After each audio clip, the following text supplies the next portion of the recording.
what I wanted to do was get you guys connected to 300 health systems in 30 minutes. And you guys can all be live with that connectivity basically today. And you will have a fully functional FHIR application that can pull data, a FHIR front end and a back end that allows you to interact with this data, do full search, full queries, sort, filter, all that stuff. And we'll be able to connect to health systems across the US from Epic, Cerner, Allscripts, Athena, Meditech, et cetera. And I wanted to walk you guys all through this so that you can make this happen during the course of this Let's Build. But I wanted to get a feel for how many people in here are software developers. Could you guys raise your hands? All right, cool. How many of you guys have Node installed on your machines? All right, cool. So maybe half of you will be able to get through this, and we can pace it out and come back to different pieces as you guys see fit. But there are a few things that we'd want to do, and I'm just going to talk through this before I kind of cover more high level what we're going to talk about. But you'll want Node installed. You'll want to clone our demo web app, which is also listed up there. And you'll want to get API keys for OneUp Health. And you can do that at oneup.health/devconsole. And this is the last session, so I'll be around in case anyone gets stuck or wants to figure things out afterwards as well. So basically, so I'm with a company called OneUp Health, and we help healthcare apps connect to EHRs. And we also have a FHIR API backend that allows you to interact with this data. And we're helping hundreds of app developers build their products by providing them with a platform and aggregation services for both patient-mediated connectivity, which is now enabled through new rules under Meaningful Use 3, and Isaac here from Epic is a big supporter of that, and Cerner, Allscripts, Athena, all these EHRs are required to enable Meaningful Use 3 connectivity via FHIR APIs to their patient populations. And what that means is that they are required to allow any app to connect to their EHRs via FHIR. And connecting to those EHRs is sometimes a little bit varied because the FHIR API implementations, I would say, are FHIR-ish. They're pretty close, but there's still nuances from EHR to EHR, from health system to health system, from the method of accessing things like OpenID Connect or OAuth tokens. They're all kind of nuanced, and we're helping application developers have one canonical way to access that across these different EHR vendors.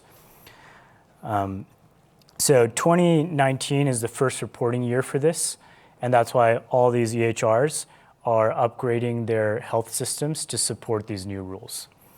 And really what this is solving is this problem of EHR interoperability and integration, where traditionally it would take you, many, many months to a year to connect to a health system.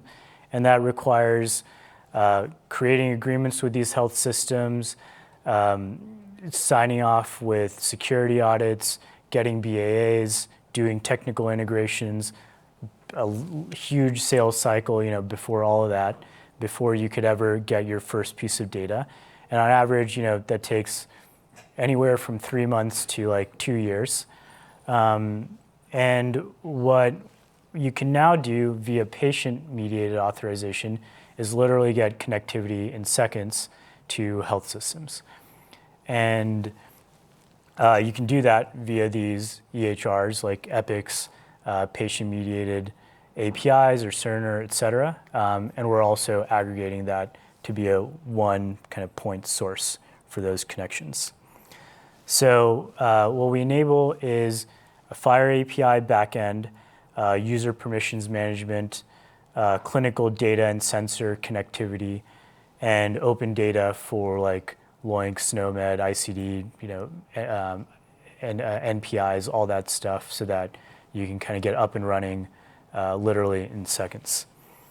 And we're live with these 300 health systems. We're adding about 20 or 30 per month across different EHRs.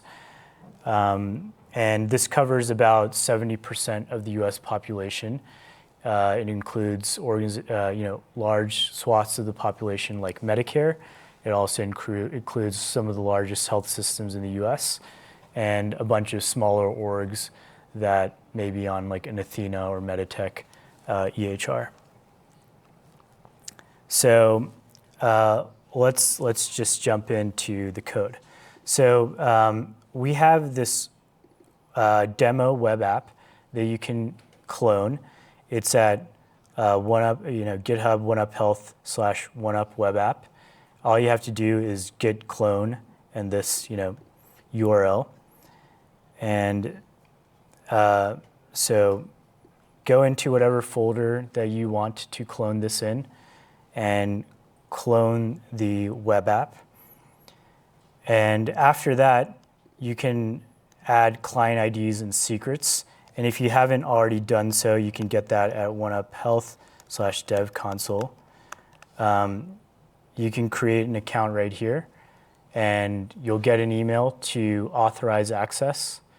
And then once you've authorized access, go back to OneUpHealth DevConsole, and then you will be able to click create an app and then get your API keys.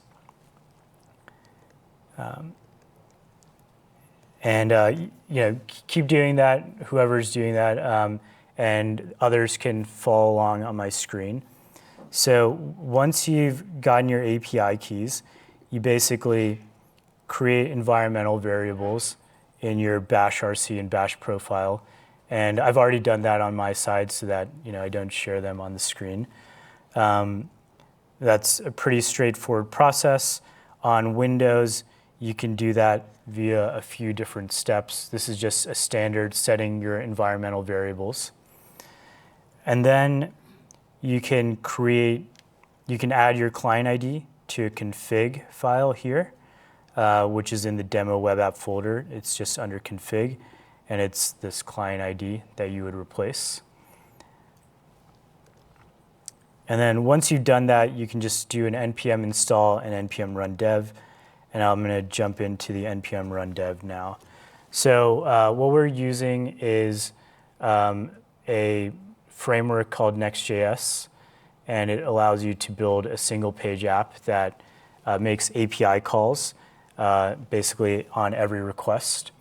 And then we also have an open sourced FHIR React library that allows you to just push in any FHIR resource to a React component, and then that displays your FHIR resource there. And we welcome contributions from people because that is a very early library. So once you have this up and running, it'll look like this. You'll be sent to a screen that asks you for an email or username or whatever you would want to use. And on our demo web app, you can run a local email server. And if you're not running that local email server, you'll be sent the email token into your terminal. So I'm going to show you how to go through the whole flow. So this would basically be your application. You're creating a new user, or a new user signing up for your application. And when they click login, it sends them an email. And in this case, I get a token to log in. So I just click on that token link or paste it into my web browser. And then I'm put into an empty medical dashboard because I'm a brand new patient. And what any user could then be prompted with is, you could say, hey, new patient or new user, can you either share your medical history with us, or can you click connect and share your full medical data automatically? The manual process would be enter your name, enter your birth date, enter your conditions, your medications, et cetera, which takes a long time and is always incomplete, or you can get them to just connect their health data via this automated process. So when they click connect, they'll be sent to a screen that lists, these 300 health systems that we support. And it also, we also have a search box via an API, but that's not in the demo web app right now. But we have some demo accounts provided from Cerner, Epic, et cetera, that you can use to test things out. So let's test it out with a Cerner health system.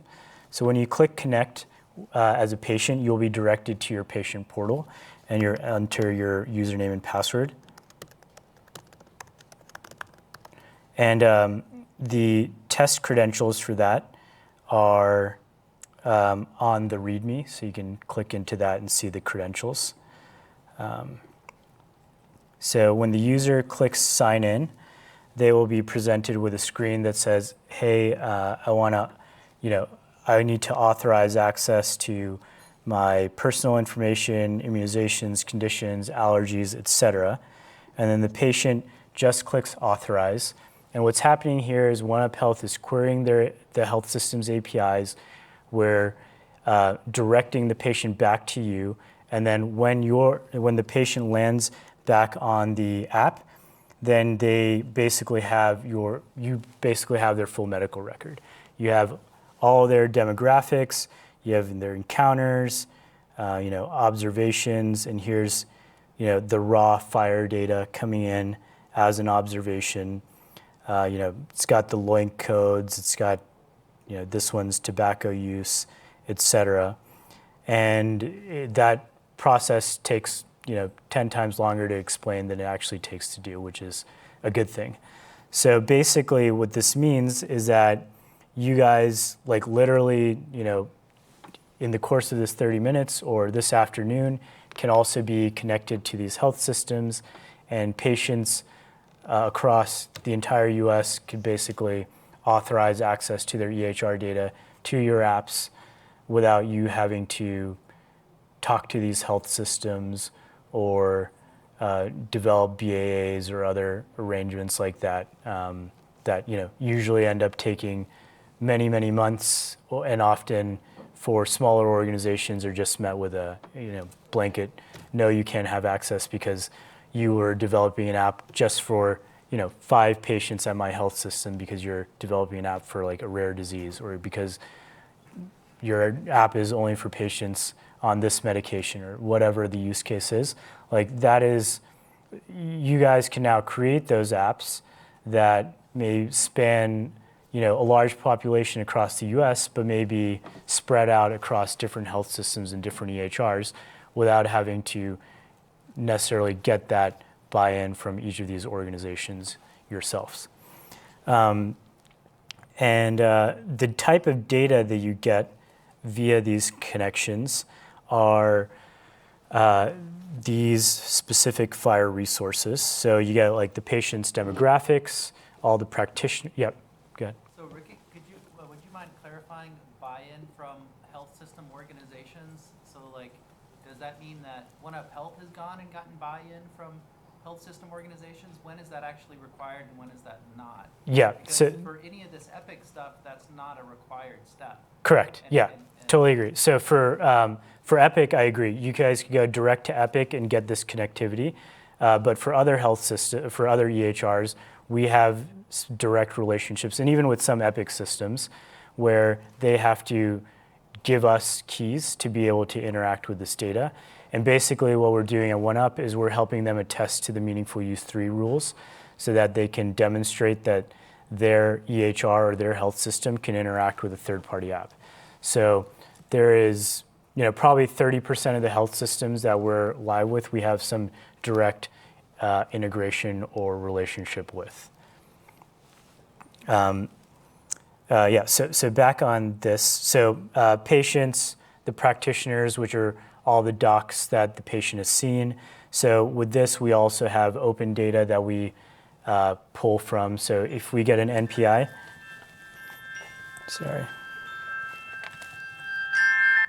if we have an NPI, we enrich this with the providers,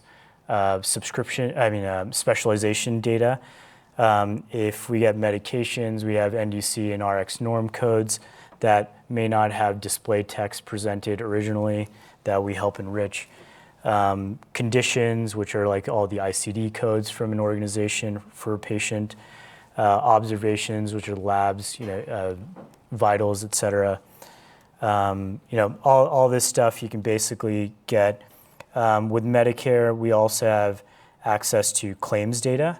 And then we are going into that claims data, and we are basically parsing it out to create additional resources. So we can get all the conditions, all the encounters, medications dispensed, all those pieces of information that are buried within larger explanations of benefits, we extract out to make it easier for developers to interact with. And for production access to some of these systems, we do need to go through some review process, because we have agreements with these health systems to make sure that we check, there's no nefarious actors. But after that, we can give you prod access to these EHRs. And then once your data flows in to this, it's also available on the back end. So here's the access token that I got from this user. Then you can just,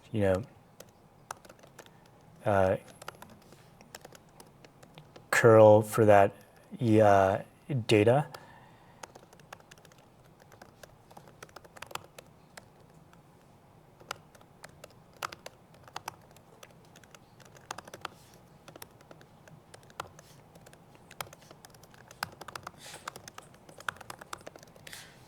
So, that is basically the data flows into a FHIR server behind the scenes.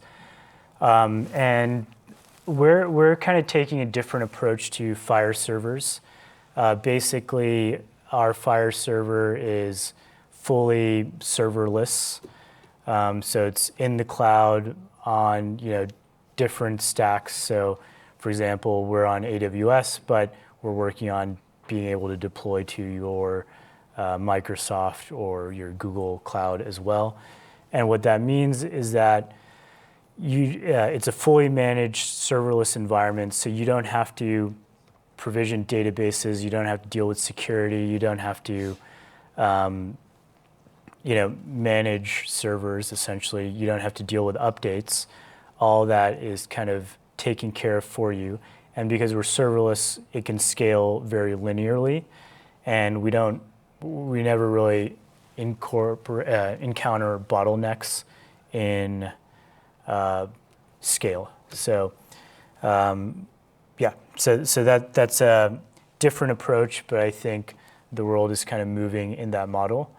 And you also, the EHRs have very specific FHIR servers for their use cases to enable meaningful use 3. And that allows you to get the data, but it's not so easy to interact with that data, to do things like query for, show me this patient's highest blood pressure reading on this date, or show me the highest blood pressure reading across all of my patients. Those are things that are not natively supported by the EHR servers. Yeah, there's a question.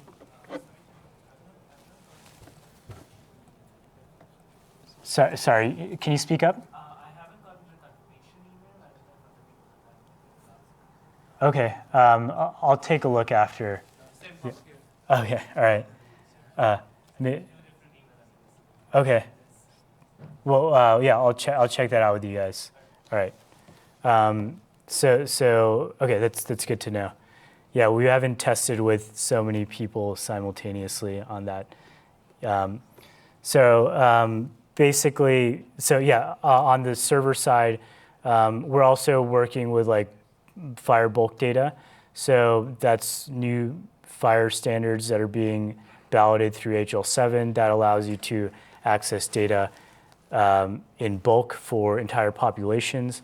and we're helping enable analytics on top of that so that you can do things like query across different patient populations, and basically be able to do things like show me the highest blood pressure reading of all my patients grouped by age and gender, and you can do things like joins across different FHIR resource types. Yep.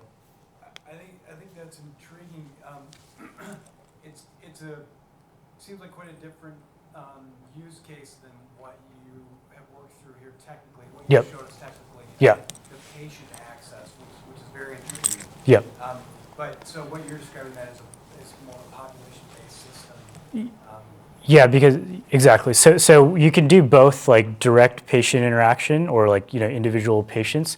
But what we see is happening is there are a lot of apps that are being built that are enabling you to interact with analytics or machine learning algorithms, and to be able to essentially populate those or build those use cases, you need to be able to get this data from hundreds or thousands of patients and pull it into one consolidated environment that you can query across them. Yeah. So would you be relying on individual patients to pull their data on their own volition, and so you'd aggregate it based on what they pulled? Yeah, so that's one option. We also do direct connectivity to like health systems, and there are other organizations that can connect you to EHRs as like integration vendors.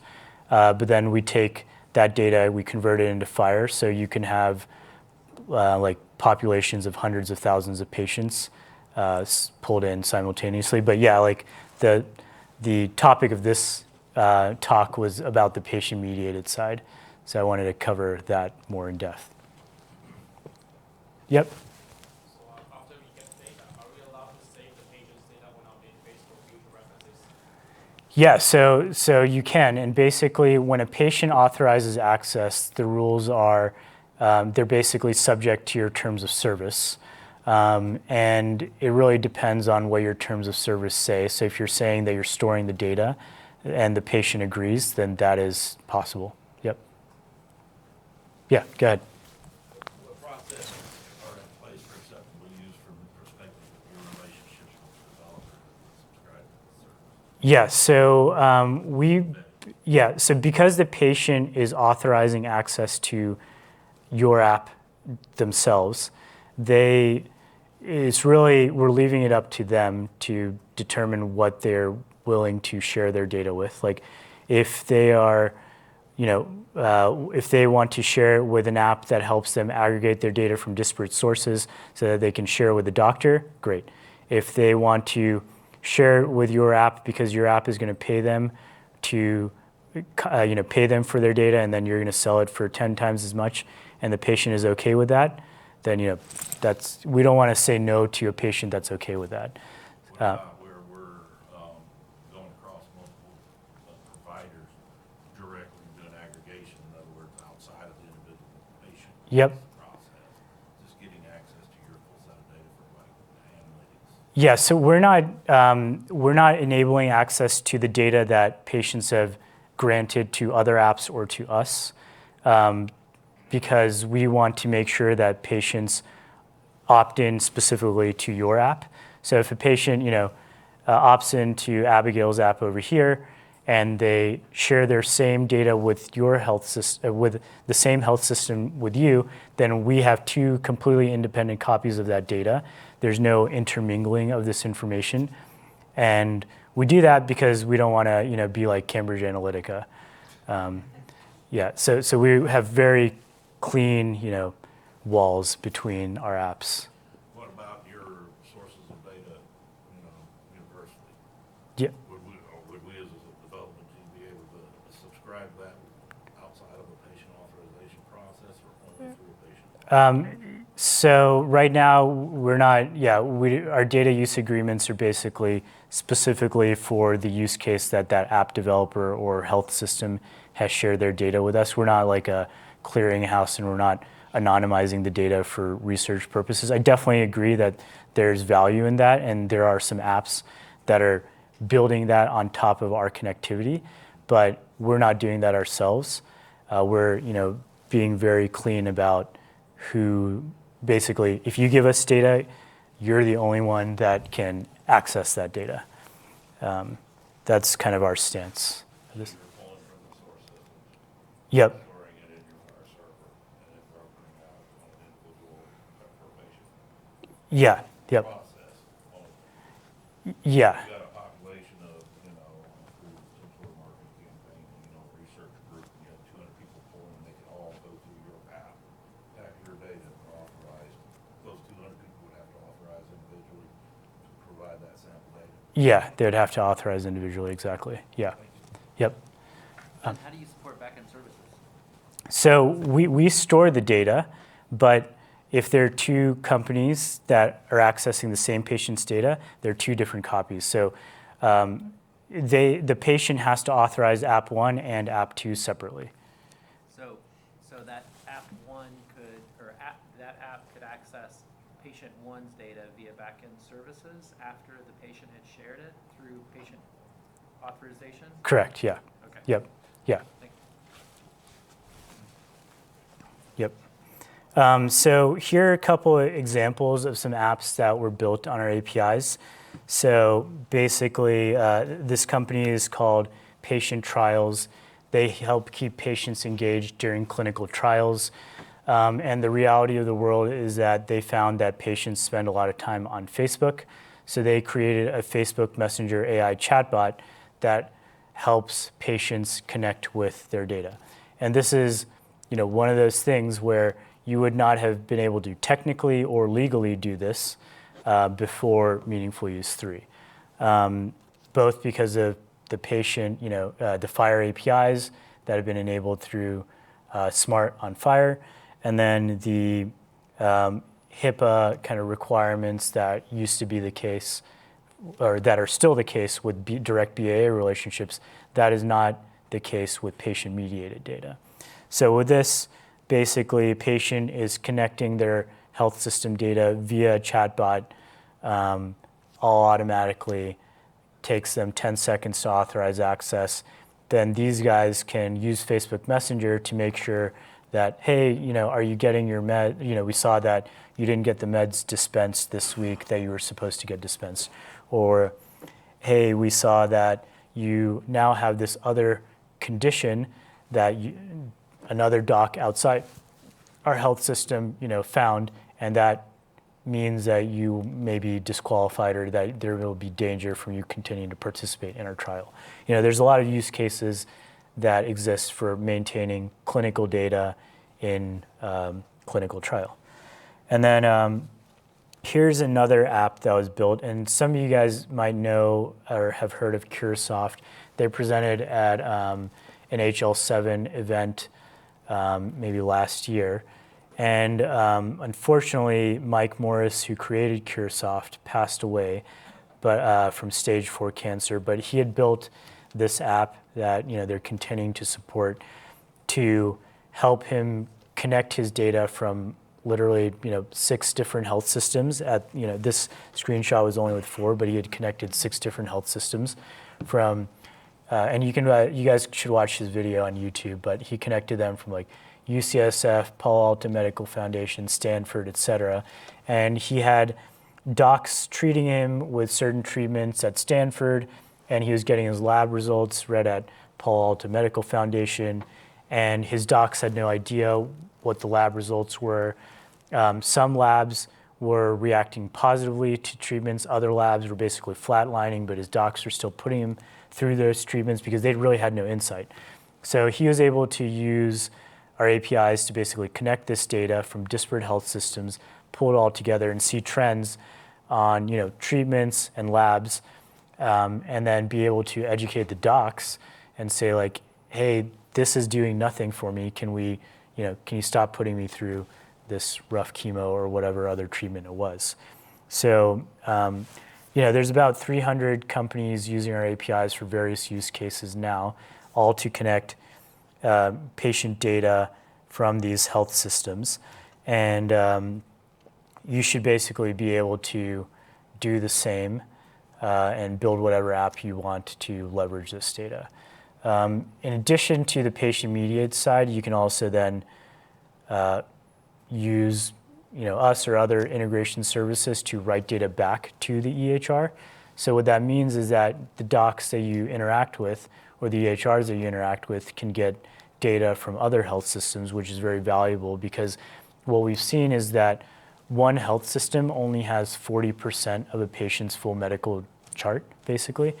And that means that more than half of it is unknown or outside your walls.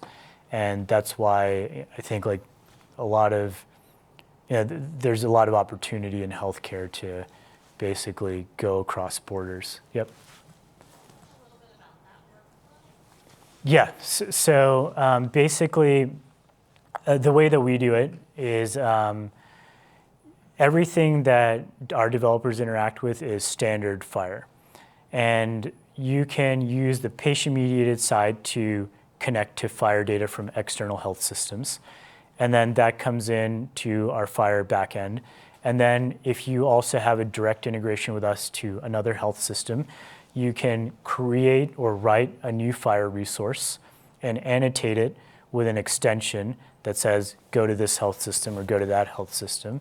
And then we transform that into, HL7v2 or the EHR's API, proprietary APIs or whatever the format is to be able to write it back to the EHR. So, and then there's other ways to do it too. So we have a provider-facing app that could enable that, but we're really not focused on the applications. We're actually planning to open source that app as well so that you guys can build more apps on Cerner and Epic's app galleries to enable that flow for yourselves. Yep. I think you mentioned earlier that you also bring in Medicare claims data. Yeah. Are you also working with other health insurance plans or other sources of claims data? Yeah, so we are starting to do that work. They're still pretty early, and right now that's kind of a few orgs. But basically, CMS is going to require within 2 years or so, which is still quite a ways off, but they're going to require that health plans be able to interact with patient-mediated data the exact same way these EHRs are. So at that point, all these private payer organizations will have the same level of connectivity as like Epic, Cerner, et cetera.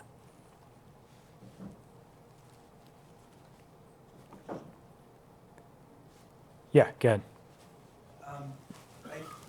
So Epic, I think, publicizes their list. Am I Yeah. right there? Yeah. I think, like, you can, No, you're not. oh, you don't? Okay. No, so patient-facing apps registered through Open.Epic are not listed publicly, and that advertising and marketing is done directly to patients from the apps. So the endpoints are listed publicly, but the apps are not listed publicly. Right, yeah, that's what I meant, sorry, that you publish Yep. the endpoint. Exactly. Yep, that's exactly right. Yep. So, someone could write a one-off to just access, Epic data. Yep. At not nearly the scale you're describing, Ricky, but the other vendors are not publicizing or are? Correct. The other vendors are not publicizing it. Okay. Hasn't Cerner publicized their list? So they publicize the list, but they haven't enabled the same type of access. So with Cerner, you have to have direct relationship to be whitelisted for each of these health systems. With Epic, you don't have to do that necessarily. With some Epic systems, you still do, but not all of them. But what we found, to be the main issue is, getting access or getting that URL endpoint is definitely one part of it. But the other part is once you get the data, we see that there are nuances with these health systems. So like even within Epic, which has the public list, like if you connect to Cornell versus like Mount Sinai, the data that you get back may not be 100% FHIR. And if you were to use like Apple Health Records, for example, you would see like sometimes they say that the data is unreadable, and it's because it's not 100% FHIR. So with us, because the data is hitting our servers, we are doing the work to canonicalize it to the spec so that developers can have an easier time building their apps. So it's not different when you're launching at Mount Sinai versus Cornell. Yeah, there's a question all the way in the back. A little while ago, you said that we could resell the patient data, but in the patient community, there's a movement that patients own their data. In Maryland and Oregon, they're billed in the process. So is anybody actually like doing a co-op model or microfinance so that you're actually compensating people for sharing their data? Yes, so there are a couple apps that are doing that on our APIs. Obviously, like just by using us doesn't mean that you're following all the laws of the land. So that's kind of on you guys. But I think there's, I wouldn't want to be the one that says like, no, that's not, OneUp doesn't believe that's a valid use case, don't use it. But like we do, we want to make sure that the app developers are adhering to their terms of service and their privacy policies, because we do feel it's important to be truthful with your customers or your patients on what you're doing. So yeah, there's a question over there. Yeah. Yeah, I'm not sure maybe that is information. So how many patients does the FHIR API cover in the United States? That's reasonable. Does it cover 7% or 80%? Yes. So right now, we basically cover 70% of the population. We expect by the end of this year, it will be around 90% of the population. Basically because these meaningful use 3 rules are required to be, basically checked off by the end of this year. Otherwise, the health systems may face penalties or fines. Yep. Yeah. So if a patient authorizes use of their data and then you guys write that and expose it potentially available as backend services, is that kind of a static snapshot of that data until the patient later authorizes that again? Or is it if someone was to come along later and make a backend call and say, hey, I need this patient's data, does that then become a new request that gets made and refreshed with the latest data? Yes, so we're refreshing the data for most of these health systems that we have connections to. So what that means is that you will get the most recent data that we have on that individual. Yeah, so basically and you can also create a subscription. So that means that you can say, tell me when this patient has a blood pressure reading above X, or tell me when this patient is on a new medication. And whenever that happens, because we're getting updates from these connections, then we will push that to you guys, and we will enable you to know, your app to know that. And when you say you're getting updates, does that mean you have some FHIR traditionally is kind of a request and response type model? So you're saying you're polling for updates? Yeah. Or do you have some other method? We're polling, yep. Yeah, right now, the EHRs don't all support subscriptions. We would love to do that, Isaac. But, they don't all do that. So we have to basically poll, yeah. And is there a concern as you guys scale of polling all the EMRs for all the updates? We're doing it respectfully right now. Yeah, and Epic also has limits and other, on how many queries we can make per day for individuals. So we're adhering to those, or we just can't get access. Yeah. Yep. Ricky, do you have a sense of how long is your access token length? Yes. typically for this? So it depends on the EHR and the health system. For some, right now it's like 30 seconds. For others, it's indefinite, and we're working on getting all of them to be indefinite, but we're pretty close with most. Yeah, go ahead. What type of information are folks putting in applications that go to the are they just getting like are they pulling down discharge summaries, bank card images, things like that? Yeah, so we get basically everything except for images and genetic sequence data.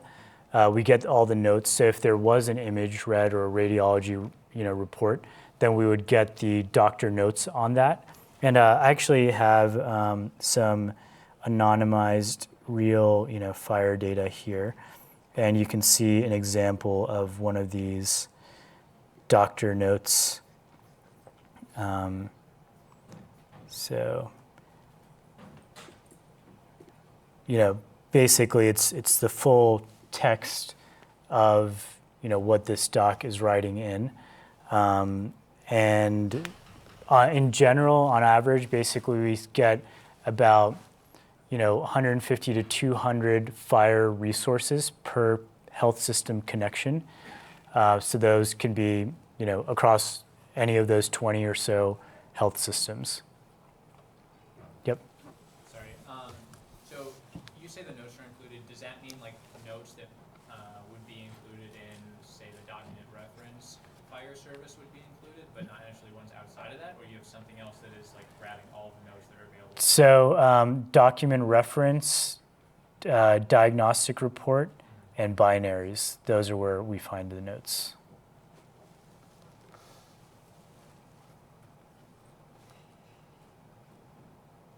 All right.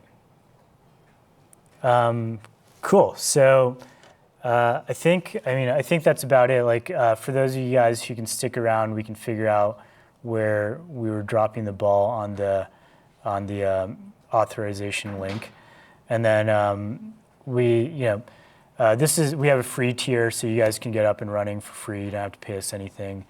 Test it out. If you like it, great. If you don't like it, that's fine. There's a lot of open source stuff that you can use for free. And then we're constantly adding new health systems, and if you want to do any direct integrations, we can also help you guys with that. We're also, really active members of the FHIR community. So if there are things that you guys think that FHIR should be doing that isn't doing, I'd love to hear about it and help, push it along in the standard. Yeah, sorry, one more question. I was just going to say, the dev console has a link that says, I did not receive an email. As soon as I click that, I got the email. Okay, thanks. Oh, yours went in spam? Okay, all right, cool. It's good to know. All right, thanks guys.